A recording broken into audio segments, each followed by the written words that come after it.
Сәлем достар, барлықтарыңызға. Мен бұл істілеу 2 жылдық тәжірибесі бар таргетолог. Өз каналымда таргетке қатысты құнды ақпараттарды тегін бөлісетін боламын. Мені жоғалтып алмас үшін каналыма тіркеліп қоюды ұмытпаңыздар. Достар, бүгін сіздерге таргетологтардың көбісі қиналып жатқан, клиент әкеле алмай жатқан WhatsApp ссылканың жасалу жолы, қазіргі таңда жұмыс жасап тұрған түрлерін сіздерге көрсететін боламын. Өзім қолданып жүрген WhatsApp ссылка қоюдың түрлерін көрсетемін. Жалпы бұл бізге не үшін қажет? Клиент алғаннан кейін клиенттер көп жағдайда қалайды, адамдардың маған WhatsApp-қа келгенін қалаймын, яғни клиенттер WhatsApp-қа келсін деп. Бұл бір жолы біз трафик арқылы жіберген кезде WhatsApp ссылканы қоюымыз қажет. Бұрын біз Google-ға WhatsApp ссылка деп жазған кезде қандай ссылка қоюға болады, дәл соны WhatsApp-қа қоясыз. Facebook-қа орнатқан кезде ол ешқандай қатесіз бізге Facebook клиент алып келіп отырған болатын. Қазіргі таңда бірақ ол ссылкалар жұмыс жасамай отыр. Біз арнайы белгілі бір сайт арқылы жасауымыз қажет. Соның бір ең жеңіл 2 түрін көрсететін боламын. Сіздерге пайдалы болады деген ойдамын. Пайдалы болса, комментарийге жаза кетіңіздер, лайк басып, тіркелуді ұмытпаңыздар. Ал достар, кеттік. Біз өзіміз осы таргетті Facebook арқылы жұмыс жасаймыз, ADS менеджер арқылы шығарамыз. Клиент WhatsApp-та қалаған жағдайда біз трафик целін таңдайтын боламыз. Ең алдымен ADS менеджерге осылай кіреміз. ADS менеджерге кіргеннен кейін өзімізге қажетті рекламный аккаунтты таңдап аламыз. Әрі қарай біз создать батырмасын басамыз. Дәл мен айтқан бойынша осы ретпен жасасаңыздар, міндетті түрде клиенттер келетін болады, ешқандай қатесіз. Сол себептен де мұқият қарап алыңыздар. Трафикті таңдаймыз. Клиент WhatsApp-қа келу үшін барлықтарыңыз білесіздер, трафик целі мақсаты таңдалады. Продолжить деп басып, мен сіздерге мына жақта компания объявление, группа объявление бөлімдерін түсіндірмей қояйын, оны өзіңіз толыққанды толтырасыз. Объявление бөлімі арқылы біз WhatsApp ссылканы осы жақтан қоямыз. Мына жақта төменгі жақта сайт деп тұрады, URL сайта деп тұрады. Осы жерге біз WhatsApp ссылканы қоятын боламыз. Ең бірінші жолы, ең оңай бұл мына жақта плюс батырмасын басып, клик бар деп жазсақ. Клик бар деп жазсаңыз, WhatsApp ссылка қоятын, міне сізге бірден осылай шығады. Бұл бізде тіркелген, регистрация жасалған. Егер сіздерде регистрация жасалмаса, міндетті түрде регистрация жасап алыңыз деп шығады. Содан кейін мына жақта сервиси бөлімінде WhatsApp-ты таңдап аласыздар да, дәл осылай WhatsApp номеріңізді жазып және сообщениеңізді жазып кетесіз. Осы жерде мысалға қазір мен бір номерді жазайын. Осы жақтан мысалға өзіміздің қоятын сөзімізді жазайық. Мысалы, мен саламатсыз ба, толық ақпарат алғым келеді деп жазып кетейін. Осы жақтан бізге клик бар арнайы ссылканы дайындап береді. Осыны копировать етіп, мына жаққа вставить етіп қоя қоясыз. Бұл жақта бізде Facebook жұмыс жасап тұрғандықтан осы ссылканы қабылдағасын ешқандай бізде қарасаңыз ошибка шығып тұрған жоқ. Осы ссылка қазіргі таңда жұмыс жасап отыр, клик бармен де шығарсаңыз болады. Бұл бір жолы, яғни Google-ға я болмаса өзіңіз жұмыс жасап отырған браузерге просто клик бар деп поисқа жазасыз, регистрация жасайсыз, одан кейін WhatsApp ссылканы қолдана берсеңіз болады. Бұл ешқандай ақылы емес, тегін түрде клиенттеріңізге қолдана бересіздер. Келесі бір түрі, мен мына жерден дублировать етіп көрсете берейін сізге. Келесі бір түрі, осы жерде тағы бір WhatsApp ссылка қоюдың түрі, бұл бізде сайт арқылы қоямыз, яғни бұл жерде тильда сайты арқылы.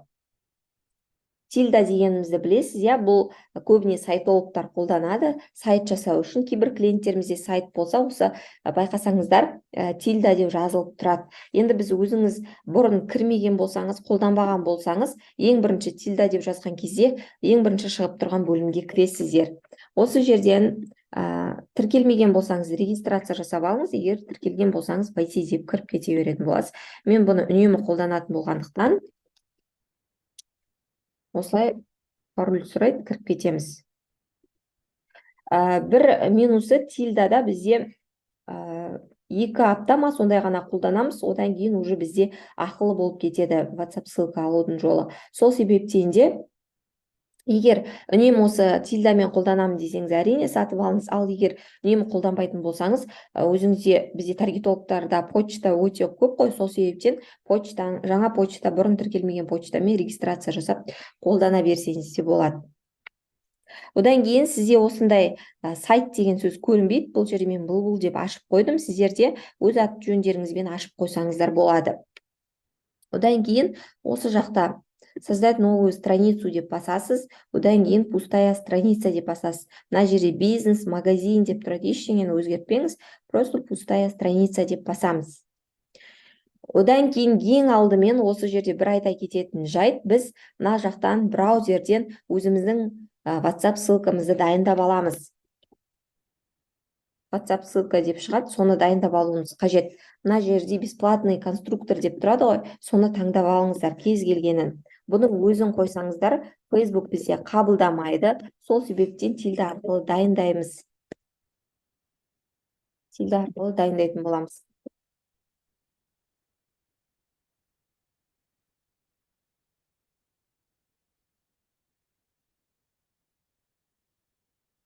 Осы жерден копировать деп алып алсаңыз болады.